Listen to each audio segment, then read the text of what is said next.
Hola, ¿qué tal a todos? Buenos días, tardes o noches, espero que estén muy bien. El día de hoy vamos a hablar sobre la fisiología de las hormonas y las funciones reproductoras masculinas. Ya tenemos un video acerca de las funciones femeninas, también sobre su anatomía, histología, etc. Ahorita vamos a hablar sobre la fisiología masculina. Ya tenemos un video hablando también sobre la anatomía del aparato reproductor masculino. Dicho esto, comenzamos. Bueno, primero que nada vamos a dar un pequeño repaso a través de la anatomía fisiológica, ¿ok? Lo primero que hay que saber es que todo comienza en los testículos, que son estas glándulas colgantes que están en el aparato reproductor de masculino, que es el que da la forma como tal a todo el aparato, ¿ok? Es decir, las funciones básicas. Todo comienza desde unos pequeños tubitos que están en estas bolsas, que son los tubos o conductos seminíferos. Después estos conductos seminíferos poco a poco se van plegando hasta que llegan al epidídimo, que es un montón de tubos enrollados. Luego este montón de tubos enrollados va a empezar a salir por un conducto, que es el conducto deferente, que es el que estoy marcando ahorita con el puntero. Aquí viene el conducto deferente. Luego se une todo hacia la próstata, donde también vierte la secreción, la vesícula seminal y bueno, finalmente en la ampolla del conducto deferente. Luego la próstata sirve para juntar básicamente todas las secreciones, tanto el líquido espermático, los espermatozoides, el semen como tal, y lo que viene de las vesículas seminales, para que ya pase todo hacia el conducto central por el que va a salir, que es la uretra. Y la uretra termina de desembocar en la cabeza del pene o glande, ¿ok? Que es este que está aquí. Esto sería como un resumen muy básico de lo que vamos a ver. Básicamente a nivel de los testículos están los espermatozoides y las hormonas masculinas como la testosterona. Pero esto lo vamos a ir platicando poco a poco. Vamos a empezar desde la espermatogenia. ¿Cómo se genera los espermatozoides? ¿Ok? Lo primero que hay que saber es que todo parte de unas espermatogonias, que básicamente son células germinales que migran hacia los testículos. Esto es desde la edad fetal. Básicamente desde un feto tiene unas células que son las células que van a ser después las del aparato reproductor masculino y las que van a formar todo lo que es los espermatozoides. Y se llaman células germinales. Estas viajan a los testículos donde maduran. Hay una estimulación muy grande a partir de la edad fetal y lo que más se remarca es en la pubertad hasta la vejez. Solo que en la vejez pues ya empieza a bajar, ¿no? Ya no es lo mismo hacia los 70, 80 o 90 años de lo que era la producción de espermatozoides y de hormonas como la testosterona a los 15, 20, 30 años, ¿no? Que es el punto culmen del desarrollo. Cuando las espermatogonias, que son estas células germinales primordiales todavía, o sea, que se han dividido, pasan hacia espermatogonias, llegan a ser espermatocitos primarios. Estos se acumulan en una parte del testículo que se llama las células de Sertoli. En esta parte de las células de Sertoli es en donde van a empezar a madurar y donde van a seguir dividiéndose a una meiosis, que la meiosis es esta división sexual para que en vez de tener 46 cromosomas como una célula común, ahora tenga los 23 cromosomas para que se forme a la nueva persona, ¿no? Los 23 cromosomas del padre y los 23 de la madre. Aquí se ve cómo es que los espermatocitos primarios empiezan una división y a partir de aquí ya son espermátidas cuando todavía están en este proceso final de división, y los espermatozoides, que cada uno de estos contiene 23 cromosomas para que cuando lleguen al óvulo se junten con los otros 23 cromosomas y ahora sí se formen el nuevo ser humano, ¿ok? Dentro de cada cromosoma hay una característica básica que es X o Y.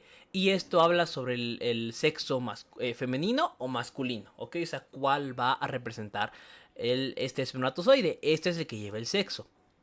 Ahora, como tal, el espermatozoide va a tener dos partes, ¿ok? Una cabeza y una cola. La cabeza va a tener un núcleo en la parte de hasta arriba, lo vamos a ver mejor en la siguiente imagen. En la parte de hasta arriba va a tener un núcleo que va a estar cubierto de un citoplasma, que es una membrana que la va a estar protegiendo, ¿ok? Es un núcleo que contiene todo el material genético para que se dé el proceso de la fecundación. Está cubierto por una membrana celular y además en la puntita, que se llama acrosoma, tiene algunas enzimas que son hialuronidasa y otras enzimas proteolíticas. Sobre todo esta parte de enzimas proteolíticas funciona para que rompa la membrana protectora del óvulo y pueda penetrar a este óvulo y fecundarlo. Ahora la cola, que es esta que está aquí, tiene un movimiento que también se llama flagelo, tiene un movimiento muy característico como de una serpiente, ok, va como nadando como un pescado en todo lo que es el líquido seminal y asimismo nada por todo el aparato reproductor femenino para llegar hasta la zona de fecundación. En general, esta cola es un esqueleto que permite movilidad gracias a los microtúbulos que presenta, es decir, estructuras celulares que funcionan como un esqueleto, y así como un esqueleto tiene movimientos entre sus articulaciones, ¿ok? Y es lo que tiene esta función de los microtúbulos. También está cubierta por una membrana celular y tiene muchas mitocondrias, justamente porque las mitocondrias que están en esta cola permiten movimiento para que éste esté dentro de toda la región y por lo tanto pueda penetrar de forma correcta al aparato reproductor femenino y darse la fecundación. Ahora, esto es lo que les mencionaba, ¿no? Un núcleo protegido por el citoplasma, una cabeza y un acrosoma donde se liberan las enzimas, las mitocondrias que son muy importantes para darle toda la energía a la cola y la cola como tal que tiene un flagelo, ¿no? Y que esta vaina pues es la membrana, el flagelo está lleno de un esqueleto que permite la gran movilidad de este espermatozoide. Hay muchos factores que lo controlan. Por ejemplo, la hormona testosterona ayuda al crecimiento. Va a decirle a los testículos, oye, ¿sabes qué? Empiezas a sacar testosterona porque necesito que crezcan más espermatozoides. O necesito que se dividan más espermatogonias para ahora sí tener espermatozoides finales, ¿no? Es decir, que pasen de 46 a 23 cromosomas. La hormona luteinizante promueve la secreción de testosterona. La hormona folículo estimulante ayuda a la estimulación de las células de Sertoli para que las espermatogonias maduren y se conviertan por los procesos de división a espermatozoides finales. Y la hormona del crecimiento ayuda a las funciones metabólicas. Esta hormona del crecimiento promueve el desarrollo, las proteínas y toda la transcripción para que se puedan formar estas células. Ahora, los espermatozoides como tal maduran en distintas zonas. Una es el conducto deferente, pero también están en el epidídimo. Básicamente es un tubo de recepción porque todo lo que llega del testículo viaja hacia el epidídimo y está ahí por 6 o 7 metros, que es lo que mide este tubo enrollado, y viaja finalmente por el conducto deferente para llegar hasta lo que es la próstata y bueno, la liberación del semen, ¿no? Que lo vamos a ver más adelante. Se almacena este tipo de células como los espermatozoides y se mantiene ahí gracias a una hormona que se llama inhibina.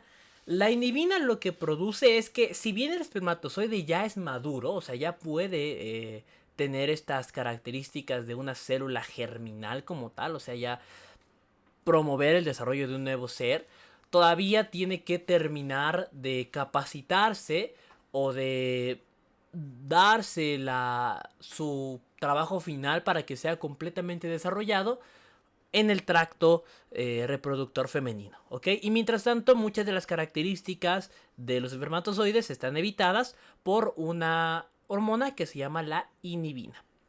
Ahora también se puede una gran secreción hormonal que vamos a ver más adelante con justamente la hormona folículo estimulante, la hormona luteinizante, parte de la hormona reguladora de las gonadotropinas que viene desde el hipotálamo, este eje muy grande que es hipotálamo, hipófisis, gónadas, ¿ok? La velocidad promedio de un espermatozoide es de 1 a 4 milímetros por minuto. La actividad en la que ellos se desarrollan es alcalina. De hecho, gran parte de las secreciones que tiene la próstata, las glándulas de Cooper, por ejemplo, que son las bulbouretrales, las vesículas seminales, etcétera, ayudan a que el espermatozoide permanezca en un estado alcalino, aún con la acidez del aparato femenino, porque es esa acidez para la protección del mismo. En un pH entre 3.5 a 4.5. Y en este pH que es más ácido, lo que se necesita es esta protección alcalina, ¿ok? Que la protección alcalina viene de las secreciones de otras glándulas. Pero llega a permanecer 1 o días máximo, o 2 días como máximo, perdón, en el aparato femenino. Ahora, ¿cuáles son las implicaciones de la espermatogenia? Pues bueno, como les mencionaba, las vesículas seminales tienen un papel muy relevante en esta secreción del semen porque secretan un material que es mucoide, es decir, de naturaleza pegajosa. Este contiene fructosa, ácido cítrico, prostaglandinas y fibrinógeno. La fructosa ayuda mucho a la comida, a la energía que debe tener el espermatozoide, pues aprovecha los procesos para generar ATP y movimiento gracias a la glucosa, que en este caso pues está en la forma de fructosa. El ácido cítrico promueve el entorno y la homeostasis de todo el ambiente del espermatozoide. Las prostaglandinas se cree que lo que ayudan es a generar contracciones en el útero y en el aparato reproductor femenino para que el espermatozoide alcance a lo que es el óvulo. Y el fibrinógeno funciona como un tapón, es decir, como cuando nos cortamos y se da el proceso de coagulación y toda la cascada de coagulación, se genera un tapón, ¿ok? Y este tapón evita que la sangre salga. En el caso de los espermatozoides pasa algo muy similar. Las vesículas seminales dan una secreción que hace que el ambiente sea muy pegajoso y que los espermatozoides no salgan del conducto uterino, ¿ok? De la cavidad uterina. La próstata, que es esta otra glándula que está aquí, sirve como paso para tanto la vesícula seminal, conducto deferente y conductos eyaculadores, ¿no? Que llegan hasta este punto final para que se acumule toda la secreción en esta glándula, que es la próstata. Sin embargo, también tiene unas glándulas que secretan iones, secretan factores como coagulación, como este fibrinógeno y profibrinolicisina, ¿ok? Que tiene un papel a tapar la entrada para que no salgan los espermatozoides de la cavidad uterina. También ayudan a su contracción, o sea, toda la contracción que presenta junto con las secreciones de la vesícula seminal promueve una protección alcalina. Es decir, que el ambiente, aunque sea un pH muy ácido, sigue siendo alcalino para la protección del espermatozoide y que alcance su objetivo, que es la fecundación. El semen como tal es un líquido es líquido y contiene espermatozoides.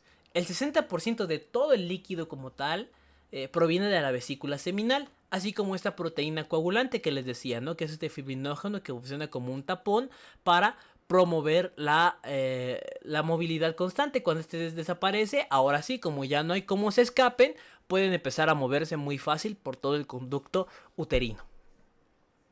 Sin embargo, los espermatozoides, si bien ya son maduros, no tienen mucha experiencia, ¿no? en los entornos de reproducción. Por ello es que cuando se liberan hacia los órganos femeninos, ahora sí es la capacitación final, es decir, es como ya el campo de guerra. Fueron entrenados en lo que era los testículos, pasando por todo el epidídimo, conductos deferentes, etcétera. Y el campo de batalla como tal es el órgano femenino. Ahora, una vez que entra en el órgano femenino, los líquidos y las secreciones tanto del útero como las trompas de Falopio, que ya tenemos un video hablando sobre la fecundación, van a generar que el espermatozoide tenga su actividad final y al tener su actividad final, ahora sí pueda llegar a la implicación que es la reproducción. Lo que ocurre es que cuando están en el conducto masculino todavía, muchas moléculas de colesterol se unen y los mantienen como en una bolsita. Es una bolsita de colesterol. Cuando ya entran al órgano femenino, este colesterol se pierde por completo y al perderse, todos los puntos por los cuales se puede unir están hechos para que llegue de forma correcta al óvulo, ¿ok? Y al llegar de forma correcta al óvulo pueda tener la fecundación. También la cola se hace más permeable al calcio y con ello se activa el movimiento. Como un músculo, ya hablamos también sobre la contracción muscular, si quieren ver el video. Como un músculo, este proceso hace que la cola sea muchísimo más móvil y mucho más fuerte, o sea, de los latigazos más rápido. El acrosoma como tal, que es la cabeza del espermatozoide, libera hialuronidasa, y enzimas proteolíticas que sirven para degradar la zona pelúcida del óvulo y con ello penetrar de forma correcta y dar la fecundación. Una vez que entró un espermatozoide, el óvulo se cierra, ya se hace único para ese espermatozoide porque ya ningún otro lo puede penetrar. Esto es por unos gránulos, es decir, unas secreciones que tiene el propio óvulo para ahora sí decir, bueno, ya entró un espermatozoide, entonces ya me cierro por completo para que ya no entre otro. Y este que entró, ahora sí, de la fecundación. Ok, esa es la especificidad de que un solo espermatozoide va a fecundar al óvulo. Ahora vamos a otra implicación muy importante acerca de la fisiología hormonal masculina, son el acto sexual masculino. Primero que nada hay que hablar sobre el estímulo neural y la zona más sensible de toda la región es la porción anterior del pene, que es el glande, ¿ok? Es la porción más sensible. Todo lo que son los estímulos viajan a través del nervio dorsal del pene hacia fibras parasimpáticas en el nervio pudendo y llegan hasta el plexo sacro, ¿ok? Todo esto llega hacia la médula y el encéfalo. Ahí es como decir, bueno, ya se integró la parte psíquica, es decir, las imágenes, la estimulación, el juego sexual previo, todo lo que es la sensibilidad en el glande, etcétera. Todo se integra a nivel de médula y encéfalo. Sin embargo, pongo un asterisco en el encéfalo porque se ha observado que muchos animales, cuando se quita esta porción final que es el encéfalo, todavía tienen el acto reflejo con la médula. Es decir, se ha observado que con la pura médula puede llegar a ocurrir todas las etapas como la erección, la emisión y una eyaculación, ¿ok? Y pues bueno, el elemento psíquico que les decía, ¿no? Lo que son imágenes, juego sexual previo, etc. El acto sexual masculino se divide por etapas. Estas son 4 etapas principales. La primera es la erección. Como les digo, todo es a través de los nervios parasimpáticos. En este caso, ramas del plexo sacro, ¿ok? Las moléculas que actúan a nivel de esta erección son el óxido nítrico, la acetilcolina y el péptido intestinal vasoactivo. Estas hormonas, moléculas, perdón, tienen neurotransmisores, tienen la característica de que ayudan a la vasodilatación, es decir, abren los vasos sanguíneos para que pase más sangre. Es como abrir un tubo para que pase más agua. Al abrir más agua se hace más ancho y por lo tanto es lo que ocurre. Hay una mayor irrigación y en medio de lo que es el pene pasan 3 cuerpos eréctiles, que son 2 cuerpos cavernosos y un cuerpo esponjoso. Ahora, en este punto lo que se abre es que hay mayor cantidad de sangre, por lo tanto hay un crecimiento de estos cuerpos eréctiles y se da ahora sí la erección como tal. La lubricación, es decir, el líquido previo, proviene de las glándulas uretrales y de las glándulas bulbouretrales o de Cooper. Sin embargo, la mayor lubricación proviene de los órganos sexuales femeninos. Por ello, si no se alcanza una lubricación correcta, es decir, un estímulo adecuado, este acto puede ser doloroso e incluso incómodo, ¿no? Porque pues no hay una lubricación adecuada. Un proceso para el clímax del acto sexual masculino es la eyaculación, pero previo a ello hay algo que se llama emisión. Esta emisión es la mayor contracción de lo que es la uretra y de toda esta cavidad de la zona peniana. Y los impulsos vienen desde, estos son impulsos simpáticos, desde T12, es decir, desde el nervio torácico número 12, hasta los lumbares, como el L2.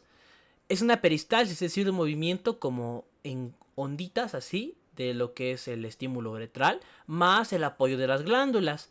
También para que se pueda dar la emisión, es decir, este acto cuasi final del acto sexual como tal, ayudan los músculos isquiocavernosos y vulvocavernosos del perineo masculino. La eyaculación como tal es por una continuación de peristalsis, es decir, muchos impulsos, una ritmicidad que llevan finalmente al orgasmo y por lo tanto la fase final es la resolución, es decir, ya hubo la eyaculación y por lo tanto la erección desaparece.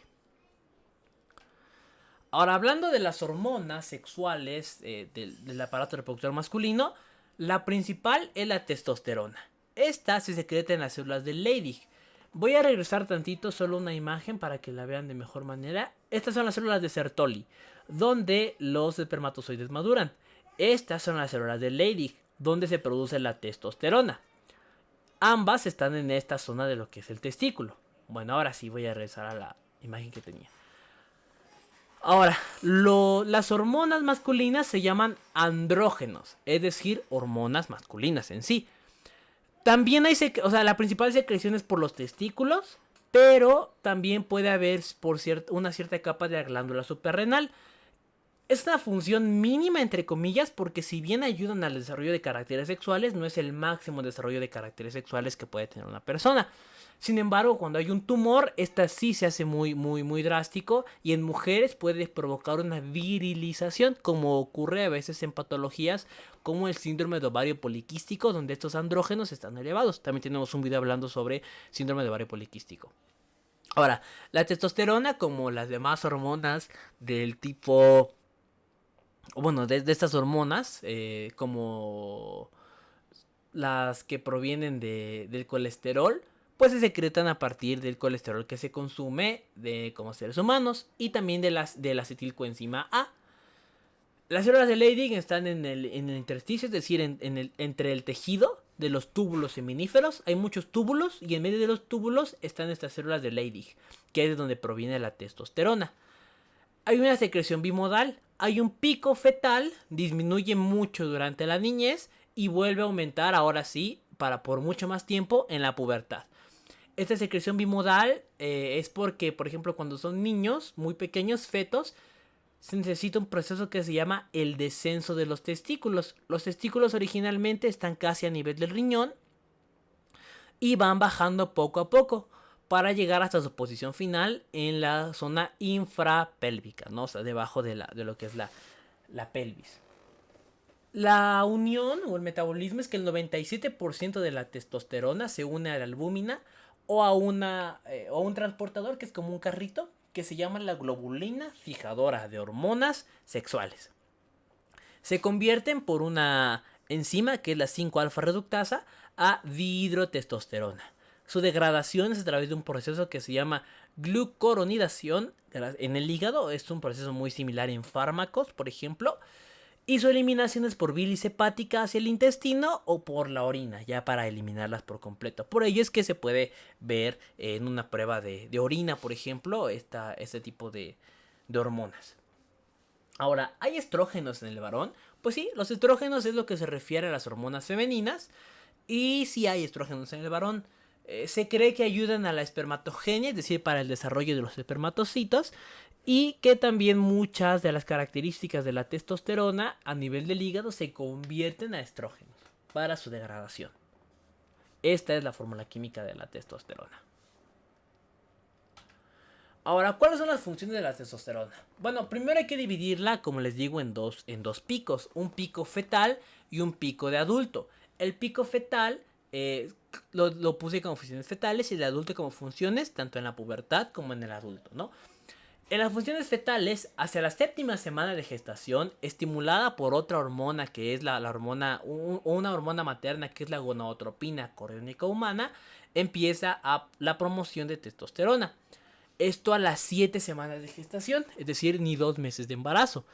Actúan a través de un gen, que es el gen SRI, que promueve el sexo masculino, es decir, elimina, por ejemplo, la formación de un útero, de una cavidad vaginal, de una trompa de falopio, de ovarios, etc. Y promueve la secreción de cuerpos eréctiles, de testículos, de próstata, todas las características sexuales masculinas son promovidas por esta testosterona, por el desarrollo de la testosterona.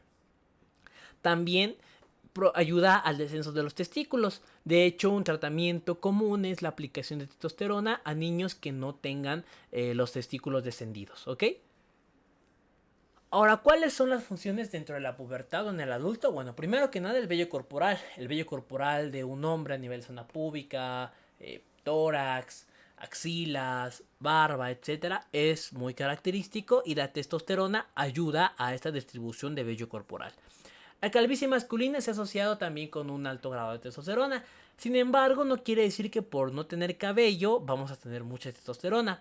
Lo que básicamente ocurre con la calvicie es que tiene factores genéticos, incluso ambientales, antecedentes, etcétera, que promueve o no que exista esta. Hay un efecto sobre la voz, hace que esta sea más grave y la testosterona, por lo tanto, genera este cambio, no de una voz de niño a una voz ya más de adulto. El grosor de la piel hace mucho más gruesa la piel. También promueve la secreción mayor de glándulas sebáceas y con ello al acné, que de hecho la piel como que se acostumbra a este exceso de testosterona y dice, bueno, pues ya tengo un exceso de testosterona, entonces estas glándulas sebáceas van a seguir y por lo tanto se hace más dura y más resistente para que el acné no se siga produciendo y desaparezca, ¿no? En ciertos casos. Es un anabólico muy potente, o sea, la testosterona crea proteínas para generar una muy buena masa muscular y más grande una masa muscular. Esta es la fuerza como tal que genera la testosterona. Por ello se usa muchas veces como un anabólico artificial, es decir, personas que levanten pesas, algo por el estilo, usan testosterona para aumentar este crecimiento muscular. Sin embargo, hay muchas implicaciones de riesgo que vamos a ver en videos más adelante. Promueve mayor crecimiento de los huesos, es decir, aumenta la matriz ósea y retiene el calcio. Al retener el calcio hace que los huesos se hagan más duros. Sin embargo, algo muy común es que si los huesos se hacen duros es probable que nunca alcance su máximo potencial porque hay un cierre, es decir, este cierre entre epífisis y diáfisis se hace muy temprano o a una edad muy temprana. Y al hacerse a una edad muy temprana, promueve que no se alcance el máximo. Pero pues bueno, ayuda a este crecimiento de los huesos, ¿ok? Hay efectos pélvicos también, porque por ejemplo hay un estrechamiento de la celda de la pelvis, alarga, le da esta forma característica de embudo y sobre todo incrementa la fuerza de los huesos pélvicos. También hay una mayor tasa de metabolismo basal, que el metabolismo es básicamente el metabolismo basal, perdón, es básicamente la energía que consumimos todos los días para poder sobrevivir, y una mayor tasa, o sea, mayor necesidad de alimento, de energía, etcétera, para poder seguir con las funciones como el crecimiento muscular, grosor de la piel, etcétera. También promueve el crecimiento de los eritrocitos, que son las células sanguíneas, y un equilibrio hidroeléctrico. No tiene mucho efecto, o sea, tiene un ligero efecto, no tanto como los mineralocorticoides, pero se ha visto que en personas que ya son mayores y que secretan, mayores en el sentido de adultos, jóvenes, etcétera, que secretan más testosterona, puede ayudar a la retención de líquido, hasta un 5 o 10%, que es muy interesante cuando se piensa en que se desangra, por ejemplo, o en que pierde líquido muy rápido. Esta imagen resume todas las características de la testosterona, ¿no? En los tejidos, el colágeno, textura, fuerza, en los músculos, masa muscular, en los huesos, densidad y fortaleza, en los órganos, esperma, próstata, funciones, eréctiles, en la médula ósea, los glóbulos rojos, así como la fortaleza de los huesos, y el cerebro, señales sexuales, bienestar, cognición, memoria. Y bueno, ya para ir finalizando, vamos a hablar sobre la regulación hormonal de la testosterona. Hay que saber que esta tiene un mecanismo intracelular, es decir, actúa a nivel del núcleo porque promueve más proteínas. Como es un anabólico, secreta más proteínas. Esto sobre todo en los órganos sexuales. Un ejemplo es la próstata. La testosterona, por medio de mecanismos moleculares, pasa a dihidrotestosterona gracias a una enzima que se llama 5-alfa reductasa. Esta promueve que las células de la próstata se hagan más grandes, se dividan más y por lo tanto se haga un órgano mucho más funcional debido a que tiene más capacidad. Aunque esto ya es patológico en ciertas ocasiones, por ejemplo en una patología que se llama hiperplasia prostática benigna, que también tenemos el video en el canal. Ahora, hay efectos no genómicos que son más rápidos, es decir, que no actúan directamente en el núcleo celular, sino que actúan por otras vías. Y esto pues se hace para que la secreción de proteínas o el anabolismo que se busca sea mucho más efectivo y rápido. La regulación de las hormonas sexuales masculinas, al igual que las femeninas, viene por un eje que es el eje hipotálamo, hipófisis hipotálamo hasta arriba, hipófisis en medio, gonadal, es decir, en testículos. Todo empieza por una hormona que tiene 10 aminoácidos proveniente del hipotálamo, que es la hormona reguladora de la gonadotropina, ¿ok? Esta hormona reguladora de la gonadotropina se mueve por pulsos, es decir, por picos. Un pico, un pico, un pico, un pico cada cierto tiempo. Esta apoya a la LH. La LH es la hormona luteinizante, que también va por picos. Al ir por picos, hace que la secreción, si bien es constante, no es continua. O sea, un ejemplo, un valor burdo, ¿no? No todo el tiempo tenemos 8 de GNRH y 8 de LH, sino que, por ejemplo, a X hora tenemos 2 de LH. De ahí en 2 horas más tenemos 4 de LH. Luego vamos a tener 2 de LH nada más, un pico de 6 y así se va, ok, constantemente. Picos, picos, picos hormonales. Pulsos constantes. La hormona luteinizante actúa por pulsos en las células de Leydig, que ya platicábamos de ellas acerca de la testosterona, y su mecanismo es por segundo mensajero. Ya tenemos un video hablando sobre segundo mensajero también, que básicamente son proteínas que van como en un efecto, caen en un efecto dominó, como una carrera de relevos. Estas células de Leydig básicamente son las que promueven la salida de la testosterona, y una vez que la testosterona ya está afuera, le dice, oye, ya hay mucha testosterona. Le dice a la hipófisis, entonces evita la FSH y también le dice el hipotálamo, ya hay mucha testosterona, y evita GNRH. Si hay poca testosterona, dice, oye, hay muy poca testosterona, oye, hipotálamo, oye, hipófisis. Entonces el hipotálamo dice, ok, ahí te va más GNRH. Y la hipófisis dice, ahí te va más FSH, LH, para que los testículos ahora sí secreten la testosterona. Entonces es un ciclo de retroalimentación negativa. Es decir, este evita que los demás actúen y viceversa. La FSH, por su parte, que es la otra hormona, la hormona folículo estimulante, también depende directamente de la hormona reguladora de la gonadotropina. Esta lo que hace es actuar sobre las células de Sertoli, que también están en los testículos, para promover la espermatogenia, es decir, esta síntesis de espermatocitos que veíamos en un principio.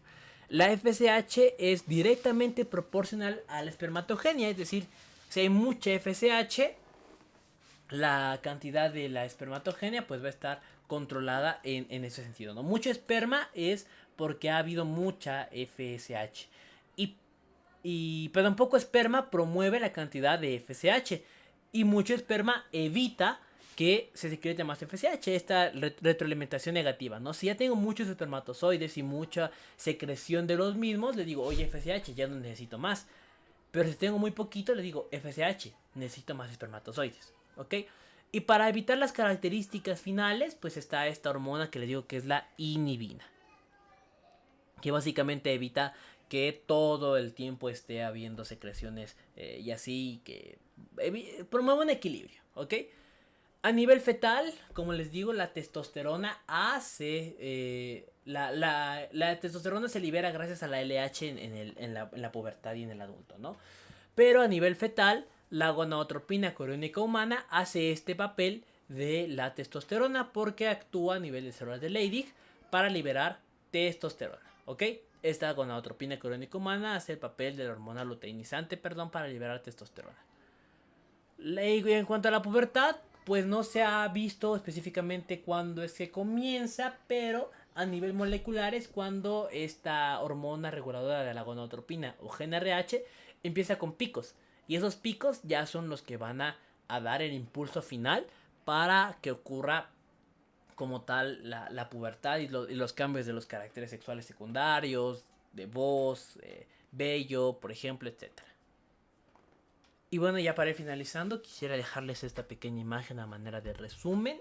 Si quieren tomar una captura de pantalla o algo así, pues bueno, ya saben que lo pueden hacer, no hay ningún problema. Y aquí nos habla sobre cómo es que esta GnRH actúa sobre LH, FSH y la misma secreción de inhibina, ¿no? Que además de evitar esta función final de los espermatozoides, evitan mayor producción de FSH para una superliberación de espermatozoides. Y bueno, me gustaría finalizar con esta frase de Lord Byron que dice: siempre ría cuando puedas. Es una medicina barata. La risa es algo que a veces nos hace mucha falta y que nos cura mucho, mucho, mucho, mucho. Esta es la base de la risoterapia. Y bueno, muchas gracias por haber visto el video, espero que les haya gustado. Ya saben que pueden darle un like, compartirlo, suscribirse al canal o comentar si así lo desean. Les dejo los demás videos en la lista de acá, de las tarjetitas, los de enfermedades de la próstata, anatomía, etcétera. Y sin más, nos vemos. Hasta pronto.